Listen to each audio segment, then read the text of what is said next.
Actually आज का जो हमारा लेक्चर है that is a concept based lecture. इसमें हम लोग सिर्फ एक कॉन्सेप्ट को, बहुत ही छोटा सा कॉन्सेप्ट है बट इसको समझने में मतलब टाइम लगा देते हैं स्टूडेंट्स और इनको समझ में भी नहीं आता है ना। So before moving forward I welcome you all to the economics class and this lecture is presented to you by Vidushi Upadhyay and in this lecture we are going to understand the basic differences between GDP and GNP. GDP और GNP में बच्चे बहुत confuse होते हैं, इस वजह से I thought of making separate video on the basic difference between these two concepts. Okay, सो पहले तो स्टार्ट करते हैं जीडीपी से। ओके, जीडीपी का फुल फॉर्म क्या होता है? सबसे पहले देखो the full form of, just one second, let me select my pen. What happened?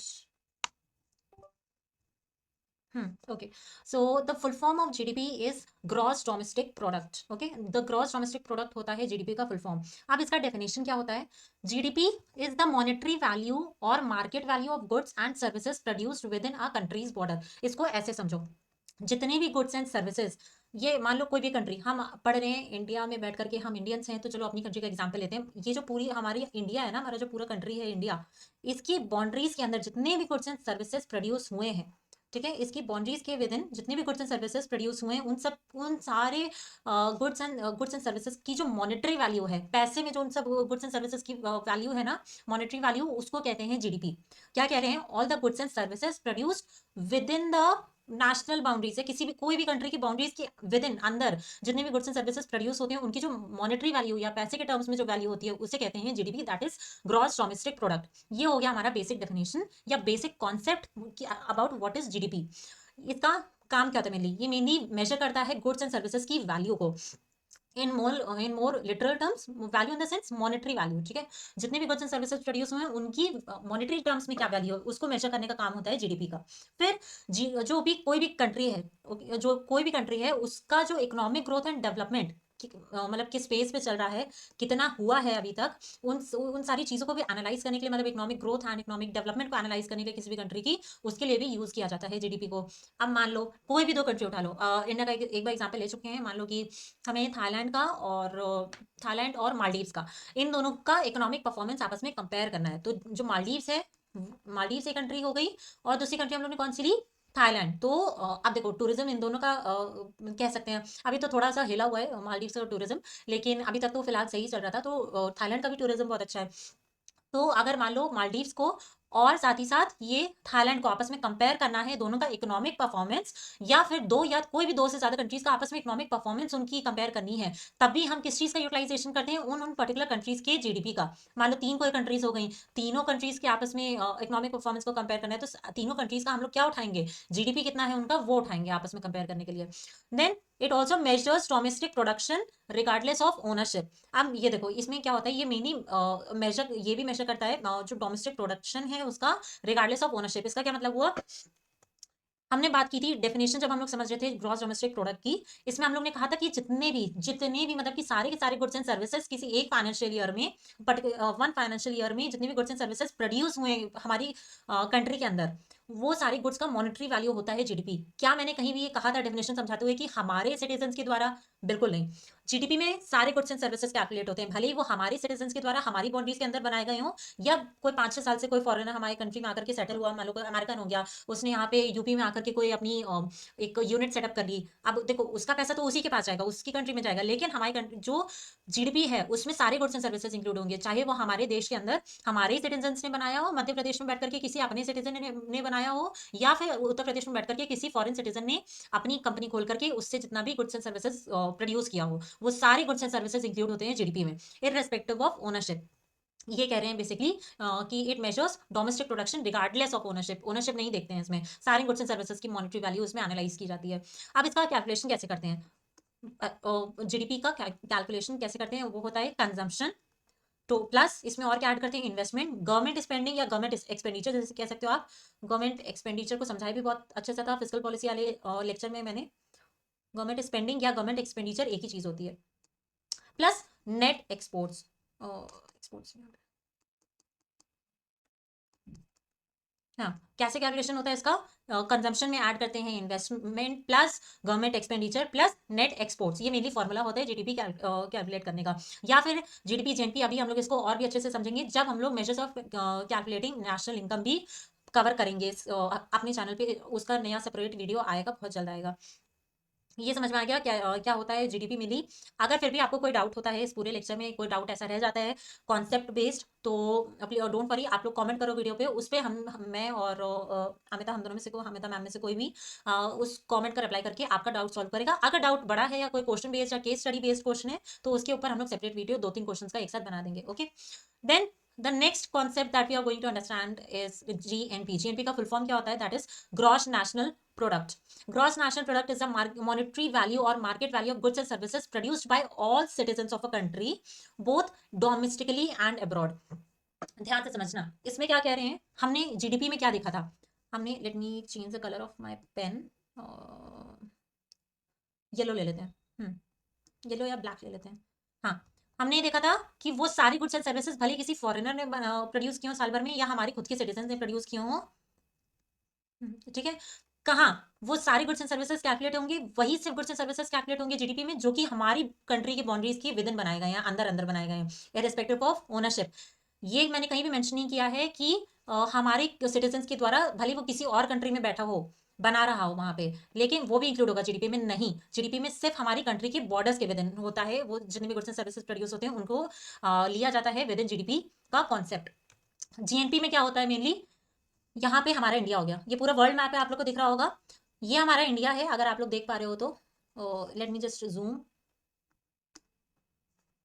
हाँ, देखो यहाँ पे ये हमारा इंडिया है, ये पूरा एशिया का पार्ट है, ये अफ्रीका हो गया, इसको एग्जिट कर देती हूँ मैं। हाँ, तो is it visible to you all that this is India? अब देखो इंडिया और ये पूरा वर्ल्ड हो गया, इसमें पूरा जीएनपी का क्या कॉन्सेप्ट होता है मेनली, कि हमारे खुद के सिटीजन्स, सिर्फ और सिर्फ किसी एक, मान लो यहाँ पे इंडिया की बात करते हैं, चलो यहाँ पे हमारी कंट्री का अगर हमें GNP sorry gross national product अगर कैलकुलेट करना है, तो क्या कह रहे हैं कि तो उसमें क्या हम लोग किन किन चीज लोगों का इंक्लूड करेंगे और कौन कौन से गुड्स को इंक्लूड करेंगे। इसमें हम लोग हमारे ही कंट्री के सिटीजन के द्वारा सिर्फ और सिर्फ, मतलब कि अगर इंडिया का जीएनपी हम लोग कैलकुलेट कर रहे हैं, इंडिया का जीएनपी अगर वी आर कैलकुलेटिंग, तो उसमें क्या क्या चीजें इंक्लूड होंगी, उसमें लोग कौन कौन से इंक्लूड होंगे, सिर्फ और सिर्फ अपने सिटीजन इंक्लूड होंगे, है ना, the citizens of one country. Like India का जीएनपी हम लोग कैलकुलेट करें तो हमारी ही कंट्री के जितने भी सिटीजन हैं, उन्होंने जितने भी गुड्स एंड सर्विसेज प्रोड्यूस किए हैं।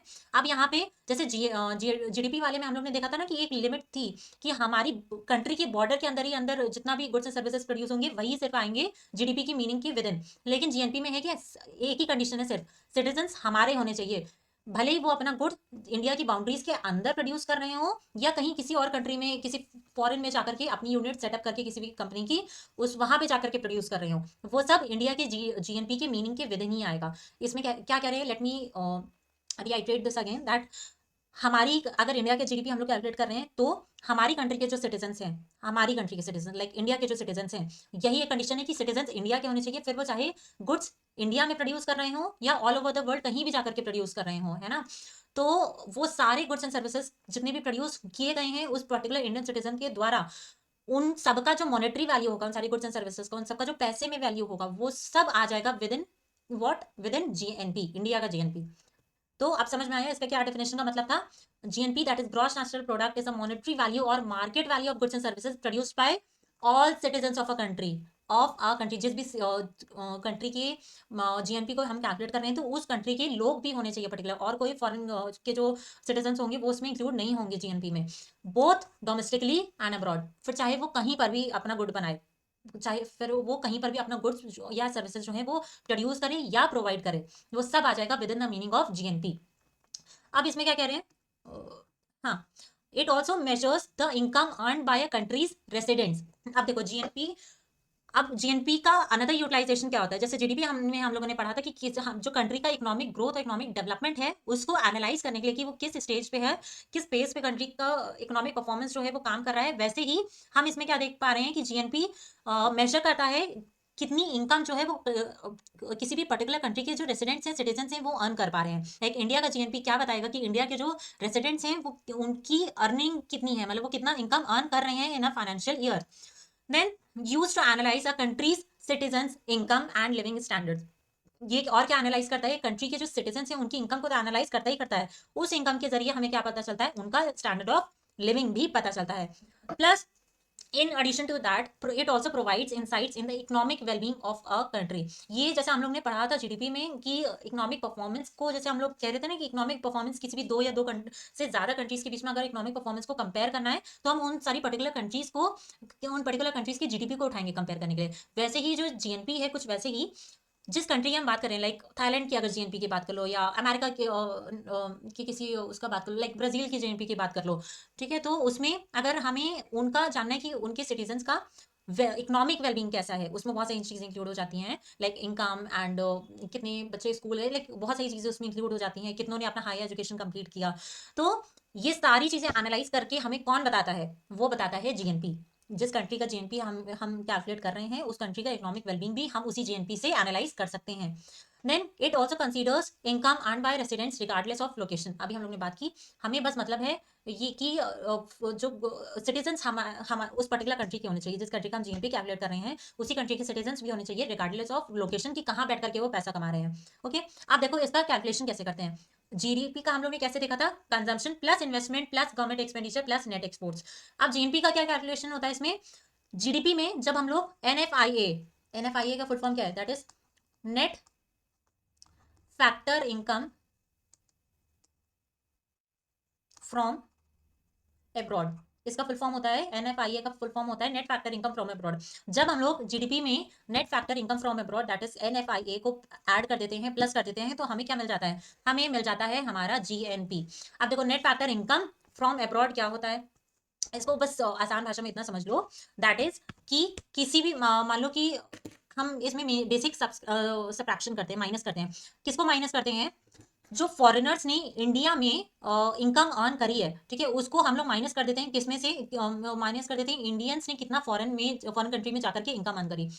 क्या कह रहे हैं, इंडियंस ने जितना भी फॉरेन कंट्रीज में इनकम अर्न करी है, फॉरेन कंट्रीज में कोई भी मतलब जितने भी इंडियंस हैं उन्होंने जितना फॉरेन कंट्रीज एक्चुअली यहाँ पे होगा, जितनी भी इनकम अर्न करी है इंडियंस ने किसी भी फॉरेन कंट्रीज में जाकर के, सारी फॉरेन कंट्रीज को ऐड कर लेते हैं उसमें, उसमें से माइनस करते हैं क्या, फॉरेनर्स ने हमारी कंट्री में आकर के कितनी इनकम अर्न करी है। समझ आया ये चीज, क्या कह रहे हैं, एक और बार let me explain this to you again, that Indians ने जितनी भी इनकम अर्न करी है फॉरेन कंट्रीज में जाकर के एक गिवन फाइनेंशियल ईयर में, उसमें से हम माइनस कर देते हैं फॉरेनर्स ने जितनी इनकम अर्न करी है हमारे ही कंट्री में बैठ करके। ओके, इसको माइनस कर देते हैं, आपस में इनका सब्ट्रैक्शन कर देते हैं, और इससे हमें क्या मिलता है, net factor income from abroad. ये बेसिक कैलकुलेशन है, ये मेन कैलकुलेशन है एनएफआईए का। So this was the main theoretical part of GDP and GNP. अगर अभी भी किसी को नहीं समझ में आया तो उसके लिए दो फन एग्जांपल्स लेकर के I am here for you all. दो एग्जांपल्स हम लोग पहले समझेंगे। एक है म्यूजिक इंडस्ट्री का। फॉर एग्जांपल एक कोई म्यूजिक है, मान लो टेलर स्विफ्ट का एक म्यूजिक उठा लेते हैं। कौन सा उठाए म्यूजिक, आजकल कौन सा सॉन्ग सुन रहे हो आप लोग को टेलर स्विफ्ट का, डे लाइट, मतलब आजकल जो मैं सॉन्ग सुन रही हूँ टेलर स्विफ्ट का, वो है दैट इज डे लाइट। अब मान लो एक सॉन्ग है उसका टेलर स्विफ्ट का डे लाइट। अब ये जो सॉन्ग है ये टेलर स्विफ्ट जहाँ की, टेलर स्विफ्ट कहाँ की है, यूके की है कि अमेरिका की है। अब देखो मान लो टेलर स्विफ्ट जो है वो यूके की है, तो यूके में अगर हमें ये जो सॉन्ग है मान लो इसी साल रिलीज हुआ है, इसका रिलीज ईयर नहीं देखते हैं, इसको मान लेते हैं डे लाइट जो सॉन्ग है वो इसी साल 2024 में ही रिलीज किया है टेलर स्विफ्ट ने। अब इसका ये जो सॉन्ग है कितनी बार प्ले किया गया यूके की बाउंड्रीज के अंदर, यूके में ही ये रिलीज हुआ ये सॉन्ग, और यूके की ये बाउंड्रीज के विद इन ये कितनी बार प्ले किया गया, और उस उतनी बार प्ले करने से कितना पैसा कमाया टेलर स्विफ्ट ने। यूके की बाउंड्रीज के अंदर कितनी बार प्ले हुआ डे लाइट सॉन्ग, प्लस उसकी वजह से कितना पैसा, उतने सारे प्ले जितने हुए, जितनी बार प्ले किया गया ये सॉन्ग, जितनी बार सुना गया ये सॉन्ग, उसकी वजह से कितना पैसा अर्न किया टेलर स्विफ्ट ने, वो किस में आ जाएगा, अगर ये एनालाइजेशन हम लोग करते हैं तो वो किस में आ जाएगा, वो आ जाएगा जीडीपी में, जब हम लोग बाउंड्रीज की बात कर रहे हैं। सेम इसी का यही एक सिनेरियो ले लो, सेम ऐसा ही कि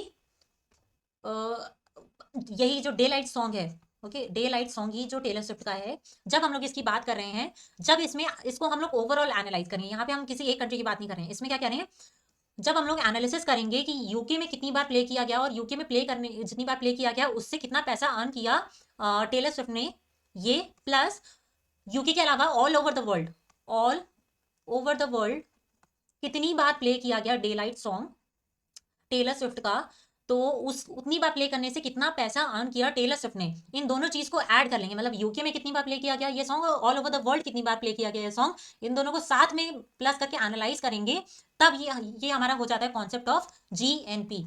जब हम लोग ऑल ओवर द वर्ल्ड सब कुछ देख रहे हैं, बस सिटीजन हमारा होना चाहिए, दैट इज जीएनपी। यहाँ पे सिटीजन भले ही फॉरेनर हो या हमारा खुद का सिटीजन हो, बस कंडीशन ये है कि बाउंड्रीज हमारी कंट्री की होनी चाहिए, उससे बाहर नहीं एनालिसिस कर सकते हम लोग, that is GDP. Next example ले लेते हैं। मान लो कि एक सॉन्ग है, एक song, I listen to songs a lot, इसलिए मैं बार बार सॉन्ग का एग्जांपल लेती हूँ, I enjoy taking songs as example. So उसी में हम लोग एक बार देख लेते हैं कि एक सॉन्ग है ड्रीम गर्ल, है ना। ड्रीम गर्ल काफी पुराना सॉन्ग है, लाइक 1970s 80s का सॉन्ग है ये, अगर आप लोग ने सुना हो तो उसको एक ये एग्जाम्पल मैंने इसलिए कोट किया क्योंकि मुझे कुछ होटल का यहाँ पे नाम रखना था, होटल एबीसी इतना एंटरटेनिंग नहीं लग रहा, तो आई thought of naming this hotel hotel dream girl, ठीक है। तो होटल एक है, हमारी कंट्री में है, जो कि सिचुएटेड है, मान लेते हैं कहाँ पे, पालमपुर में एक है जगह, पालमपुर। अगर जिन लोगों ने, जो लोग सीबीएसई से पढ़े हैं उन लोगों को पता होगा पालमपुर क्या है और कहाँ पे है। तो एक है होटल ड्रीम गर्ल, उसका नाम रख देते हैं, ऐसा कोई होटल है नहीं वैसे होटल ड्रीम गर्ल, तो होटल ड्रीम गर्ल है, वो कहाँ पे सिचुएटेड है, पालमपुर में। अब देखो, जब हम लोग ये देखेंगे कि ड्रीम गर्ल होटल जो है उस वो कितना साल भर में पैसा कमा रहा है, तो वो किस में आ जाएगा, वो जीडीपी में आ जाएगा। क्यों? अब हाँ, एक और कंडीशन यहाँ पे थी कि ये हमारी कंट्री में तो है पालमपुर में, लेकिन हमारी कंट्री के सिटीजन का नहीं है। ये कोई सिटीजन है वियतनाम का, वियतनाम का कोई सिटीजन है जिसने अपना एक होटल ओपन किया है हमारी कंट्री में, उसका एक यूनिट है, होटल का एक यूनिट उसने हमारी कंट्री में ओपन किया है, वियतनाम का कोई सिटीजन है। तो जब हम लोग अपनी इंडिया की जीडीपी कैलकुलेट करेंगे, तो उसमें हम लोग ये जो होटल ड्रीम गर्ल है ना, इसकी भी जितनी इनकम अर्न हुई है, इसके द्वारा भी इसने सर्विसेज प्रोवाइड की लोगों को, तो इस सर्विसेज के बदले जितनी भी मॉनेटरी वैल्यू जनरेट हुई इस होटल के द्वारा, तो वो सब हम लोग इंक्लूड करेंगे इंडिया के जीडीपी में। ओके, लेकिन इंडिया का जो जीएनपी है उसमें इंक्लूड नहीं करेंगे, क्योंकि उसमें हमारे पास कंडीशन होती है इंडिया की जीएनपी कैलकुलेट करने में कि उसमें सिटीजन अपना होना चाहिए, इंडिया की जीएनपी पे ये इंक्लूड नहीं होगा। सेम वैसे ही जब हम वियतनाम अगर अपनी कंट्री का जीडीपी कैलकुलेट कर रहा है, ठीक है, जब अपनी कंट्री का जो जीडीपी कैलकुलेट कर रहा है, तो उसमें ये होटल का जो इनकम है वो नहीं आएगा, क्योंकि भले ही सिटीजन उनका है, लेकिन वो उनकी बाउंड्रीज के विद इन नहीं कैलकुलेट किया गया है, सॉरी, ये उनकी बाउंड्रीज के विद इन ये सर्विसेज प्रोवाइड नहीं कर रहा है, ये दूसरे देश में है ना इनका ये यूनिट, तो ये इंक्लूड नहीं होगा जीडीपी में। वैसे ही लेकिन वियतनाम की जीएनपी में इंक्लूड होगा, क्योंकि सिटीजन तो उनका है, सिटीजन की कंडीशन होती है ना यहाँ पे जीएनपी में, फिर चाहे वो ऑल ओवर द वर्ल्ड कहीं पर भी प्रोड्यूस कर रहा हो गुड्स या फिर सर्विसेज प्रोवाइड कर रहा हो, तो ये वियतनाम की जीएनपी में तो इंक्लूड होगा, प्लस इंडिया की जीडीपी में इंक्लूड होगा, ना कि जीएनपी में। Okay, that's all for today. इससे ज्यादा एक्सप्लेन नहीं करूंगी जीडीपी जीएनपी की, पता चला और कंफ्यूजन हो जाए। So that's all for today, thank you so much. Next lecture हमारा होगा maybe on some other concept, inflation, inflation रख लेंगे या डिफ्लेशन रख लेंगे, कुछ भी, बट कॉन्सेप्चुअल बेस्ड ही आप 5-6 लेसन आपके आएंगे, जिससे कि जब हम लोग लंबे लेक्चर्स करें आधे आधे घंटे के, 1 घंटे के, तो उसमें जिन लोगों का इकोनॉमिक्स बैकग्राउंड नहीं है उनको भी कोई प्रॉब्लम ना हो समझने में। Okay, thank you so much, bye bye.